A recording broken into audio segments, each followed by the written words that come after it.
Thank you, Mr. President. Mr. President, I come to the floor today to speak about the President's most recent attacks upon the freedoms of the American people. This week, the Biden administration, the Environmental Protection Agency, announced that it's going to put stringent new limits on gas-powered cars. In effect, this delusional new regulation is attempting to kill the sale of gas-powered cars in America. And in doing so, try to force every American to buy an electric car. President Biden seems to want to regulate every room in the house of the American people, started in the kitchen with our stoves, continued throughout the house, and now he's headed to the garage. This is a coercive crusade, and it's a crusade against consumer choice.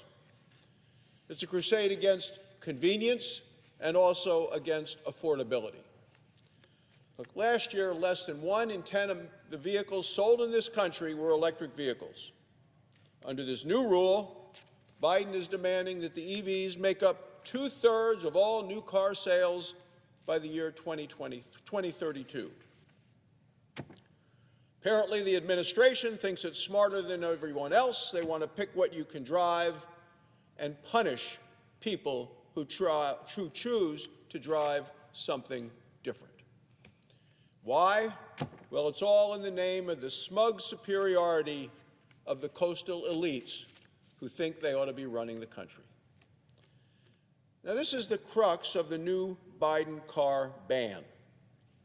Driven by this blind faith in the climate religion, regardless of the cost to our country in terms of energy being affordable, available, or reliable. The costs are real, and they are expensive. The benefits are theoretical, unproven, exaggerated, certainly burdensome. President Biden's pushing ahead anyway. To Democrats, what kind of cars Americans drive isn't a practical question. It's one based on theology. Their war against gas-powered cars amounts to what I believe is foolishness at best and left-wing lunacy at worst. Americans reject and continue to reject this unwelcome intrusion into our lives. And they reject it for good reason. They know that this Biden car ban will drive their lives into the ditch. Certainly the case for the people in my home state in Wyoming. It's bad for the families in my home state. It's bad for the workers in my home state. It's bad for American national security.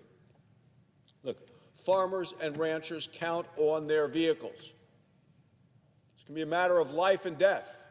People know not to run out of fuel, not to run out of gas. They know what it's like in the winters.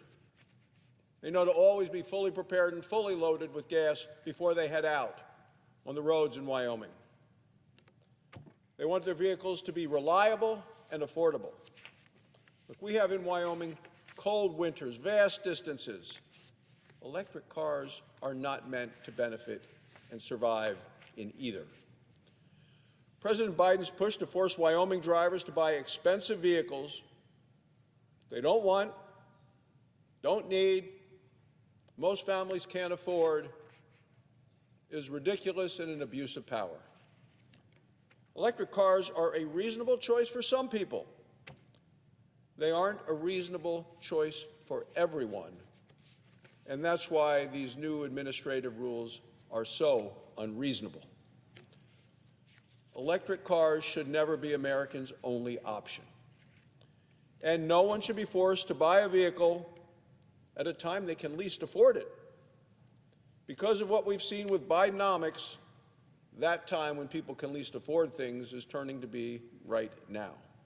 People are suffering from the costliest regulatory agenda in history and also for increasingly higher interest rates for auto loans.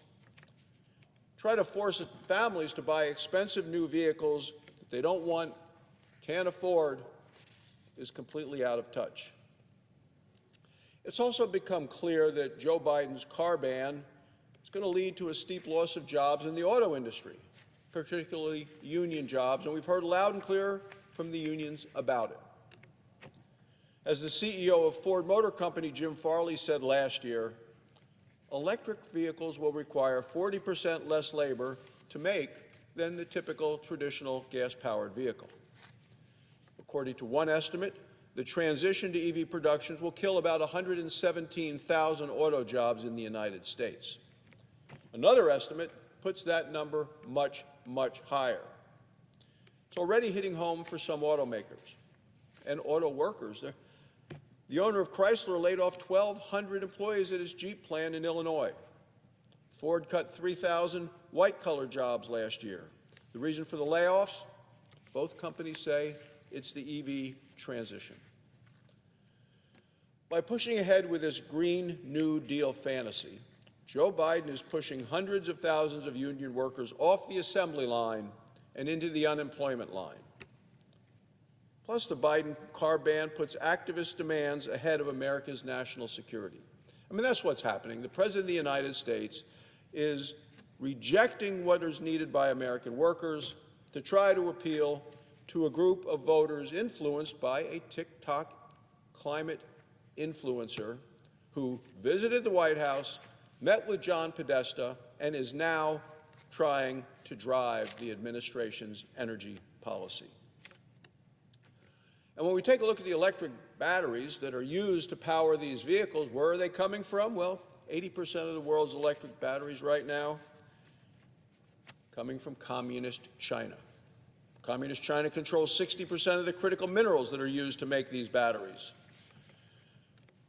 When Joe Biden and the Democrats try to force-feed electric vehicles to Americans, it is a recipe for more dependence on the dictators and the despots, including Chinese Communist Party. We need to change course. We want to stop Biden's mandate madness. We're working to put American drivers, not Washington bureaucrats, back in the driver's seat for when people make decisions in this country. Americans should be able to make their own decisions about what type of vehicle works best for them and be able to buy it. Thank you, Mr. President. I yield the floor.